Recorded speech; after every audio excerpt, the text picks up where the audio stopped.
estem promocionant el cicle de concerts que farem en novembre en el Teatre L'Agrícola. Ho organitza l'Ajuntament d'Alboraya junt amb la Casa de la Cultura.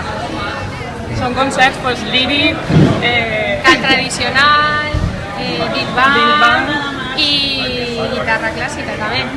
És molt variat i crec que per als diumenges de vesprada que no hi ha res a fer, pues està molt bé canviar el xip i distraure's un poquet. Així que animeu-vos i vingueu a veure'ns.